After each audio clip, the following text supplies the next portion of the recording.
नमस्कार साथियों, आप देख रहे हैं केशव सिंह वॉइस।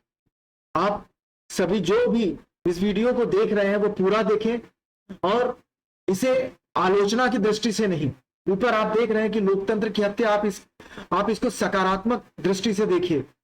आप किसी के फॉलोअर मत बनिए। इस देश में हो क्या रहा है आप उसको देखने सोचने की कोशिश करिए, समझने की कोशिश करिए। कल राहुल गांधी को गुजरात की एक अदालत में 23 मार्च 2023 को गुजरात की एक अदालत में 2 साल की सजा दी गई एक मानहानि के मुकदमे में। 2019 पे एक चुनावी रैली में कोलाज में उन्होंने कहा था कि ललित मोदी, नीरव मोदी, नरेंद्र मोदी ये सभी देश को लुटेरे हैं, ये सारे मोदी ही क्यों हैं। इस तरह का कुछ भाषण उन्होंने दिया था। इसके अंदर एक प्रश्नवाचक चिन्ह लगता है, प्रश्न चिन्ह लगता, और इसमें एक मोदी खड़े हो गए गुजरात से, जो भारतीय जनता पार्टी के शायद विधायक भी थे बाद में बात के। उन्हें इसमें ओबीसी का एंगल निकाल के मानहानि का मुकदमा कर दिया और बड़े ही स्क्रिप्टेड वे में ये सारा एपिसोड चला है। उन्हें 2 साल की सजा हुई,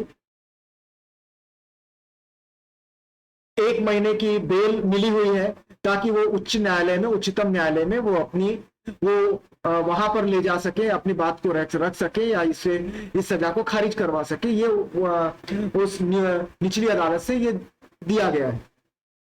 तो अभी उनके पास 1 महीने का वक्त है ऊपरी अदालत में जाने के लिए। अब वो ऊपरी अदालत से रोक भी लग सकती है, जो भी है। लेकिन सवाल यह है कि इस एक चुनावी भाषण और इस भाषण में किसकी अवमानना हुई है, किसकी मानहानि हुई है। मानहानि का जो पहला जो डेफिनेशन है वो ये है कि समझ लीजिए कि अगर किसी ने ये कह दिया कि सारे वकील चोर हैं, अगर कोई ये व्यक्ति कहता है कि सारे वकील चोर हैं, तो कोई वकील उठ के जाके ये मानहानि बिल्कुल नहीं कर सकता कि उन्होंने सारे वकीलों को कहा है सभी वकील चोर होते हैं। तो उस पर वो मानहानि नहीं कर सकता जब तक कि वो ये अदालत में सिद्ध ना कर सके कि उस वकील में जब उन्होंने कहा कि ये उनकी तरफ इंगित है। तो ये जो मानहानि का जो ये मुकदमा लगा है, तो इन्होंने जिन्हें राहुल गांधी ने जिसे कहा है, जिन लोगों को कहा है, उन लोगों ने तो इसके ऊपर कोई आक्षेप, किसी भी तरह का कोई अदालती कार्रवाई नहीं की। इसमें अदालती कार्रवाई किसने की? किसी चौथे व्यक्ति ने की।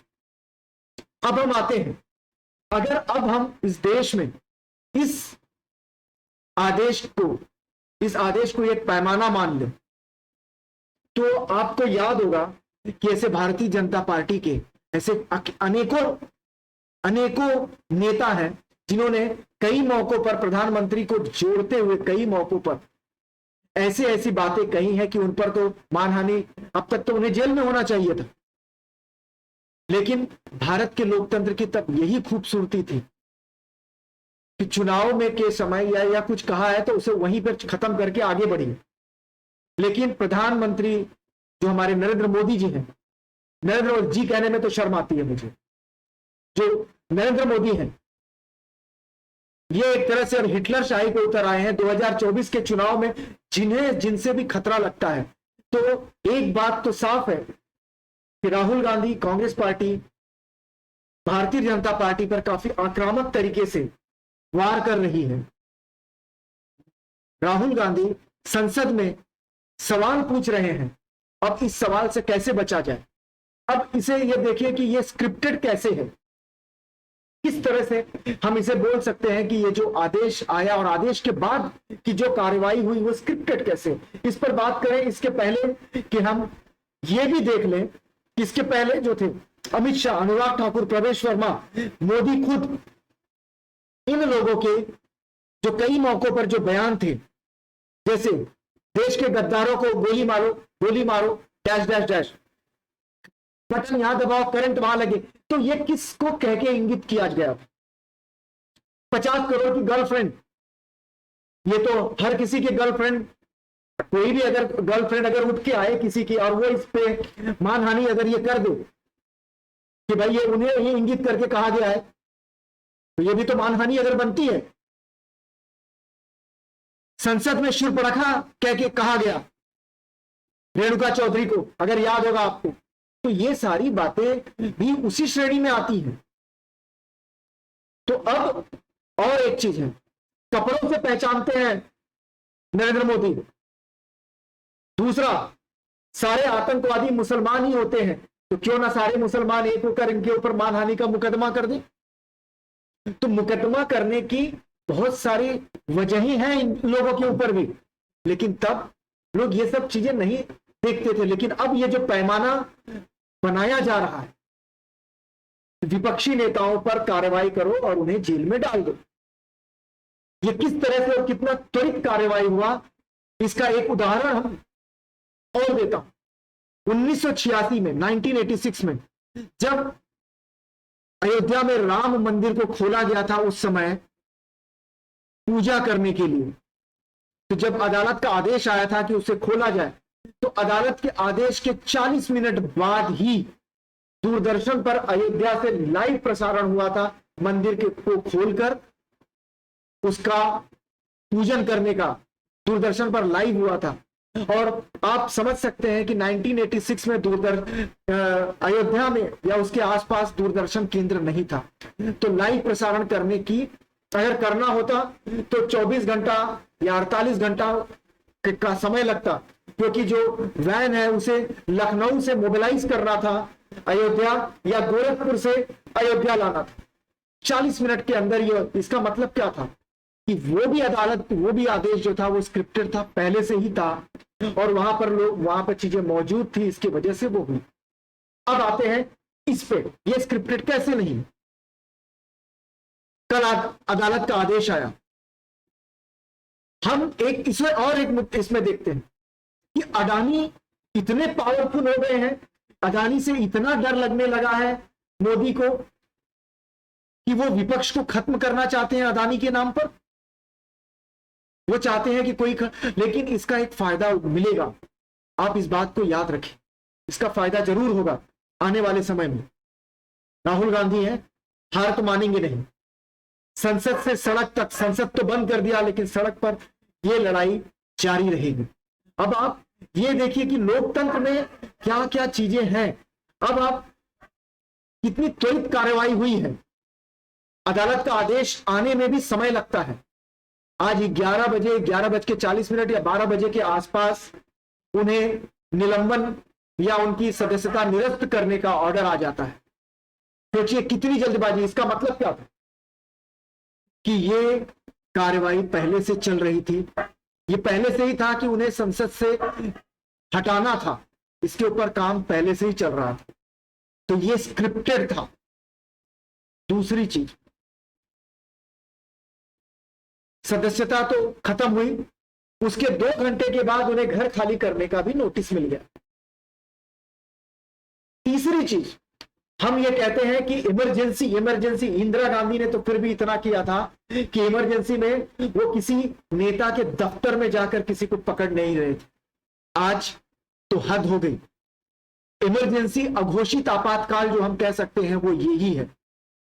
पत्रकार अगर बोले तो वो जेल में, कोई शिक्षक बोले वो जेल में, कोई भी व्यक्ति अगर सत्ता के खिलाफ अगर आवाज उठाए तो उसके ऊपर सीबीआई और ईडी उसे डराना, धमकाना, वो अपनी आवाज को बंद करे, सत्ता से सवाल ना पूछे। मोदी मीडिया तो आप जानते ही हैं, चरण वंदना करती है वहां पर, तो इस बात को जस्टिफाई कर रहे होंगे, सही साबित करने की कोशिश कर रहे होंगे कि जो वो हुआ है वो सही है। बेशर्म जिसे बोलते हैं ना, बेहयाई की एक सीमा होती है, आज भारत सरकार उसे भी लांघ गई। जो राहुल गांधी ने कैम्ब्रिज में कहा था कि भारत में लोकतंत्र की हत्या हो रही है, वो आज पूरे विश्व ने देखा कि किस तरह से लोकतंत्र की हत्या हो रही है। ये वही स्क्रिप्टेड है, किस तरह से आजम खान की सदस्यता रद्द की गई, कितने जल्दी में चुनाव वहां कराया गया, और ठीक यही उसी तरह का जो ये है वो यहां पर भी लिखा गया सदस्यता रद्द कर दी गई, घर खाली करने के लिए कहा गया। ये सब क्या है? जबकि अभी 1 महीने का समय इनके पास था, उच्चतम न्यायालय में जाने का इनके पास है, वहां जाकर इस सजा को चुनौती देने का। हो सकता था वहां पे ये सजा रद्द भी हो। और एक चीज, देश में आज तक मानहानि में इतना बड़ा, ये जो सबसे मैक्सिमम सजा होती है 2 साल की, वो दी गई। और क्या था? जहां पर जिस मोदी ने इसमें एफआईआर दर्ज करवाई थी या जिन्होंने आक्षेप लिया था, वो मोदी यहां पर कहीं से भी प्रत्यक्ष या अप्रत्यक्ष रूप से इन्वॉल्व नहीं है। मानहानि का आप जो मानहानि का ये है वो आप उसको पढ़िए कि मानहानि क्या होती है, कितने प्रकार की मानहानि होती है।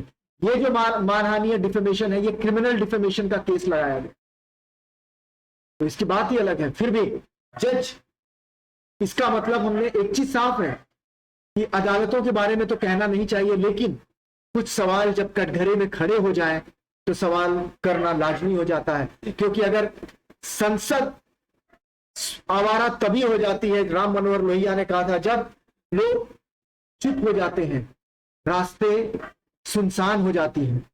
अगर आप चाहते हैं कि लोकतंत्र जीवित रहे, तो अब अगर नहीं बोले तो कल आपकी बारी, आज राहुल की बारी आई है, कल किसी और की बारी आएगी सबकी।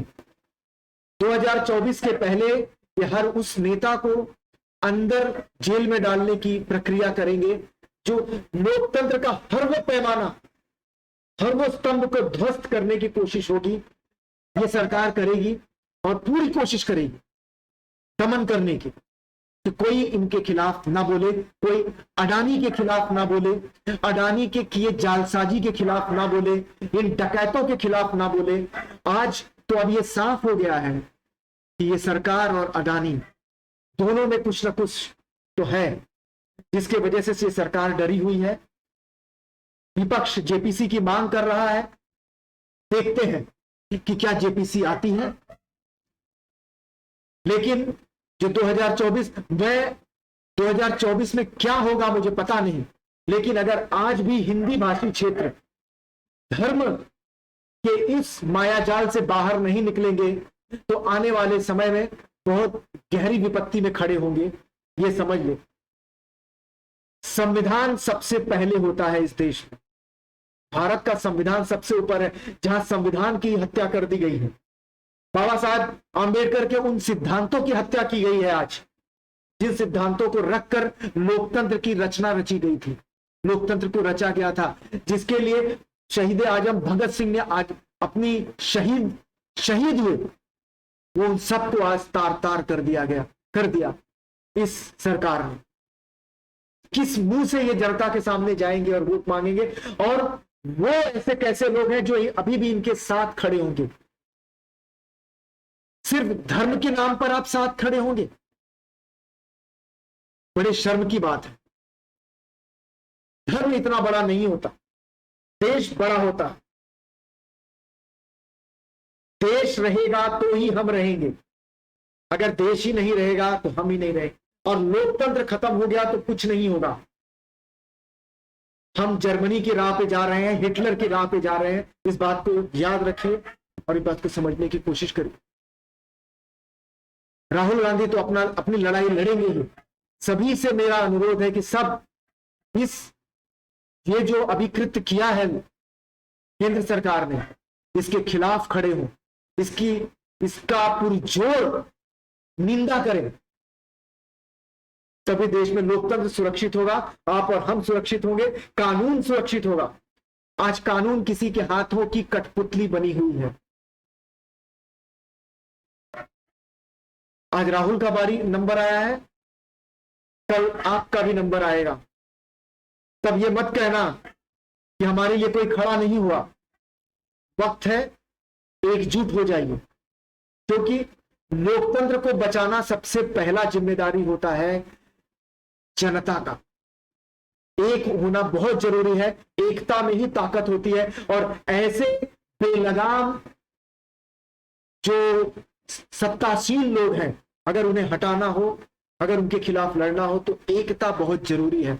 सभी तो जब तक एक नहीं होंगे ये लड़ाई अधूरी रहेगी और हम इसी तरह हम फिर ऐसे देखते रहेंगे और लोकतंत्र की हत्या बार बार होगी और होती रहेगी। धन्यवाद आप सभी का। जिन लोगों ने इसे पूरा देखा, मैं उम्मीद करता हूं इसे सोचेंगे, समझेंगे। सब्सक्राइब करे ना करे, कमेंट करना है ना करे, लाइक करना है ना करे, जितने लोगों तक भी जाए। और ऐसे बहुत सारे लोग हैं जो इस तरह के वीडियोस बना रहे होंगे, आप उन्हें देखिए, उन्हें समझिए और समझने की कोशिश करिए। बस धन्यवाद।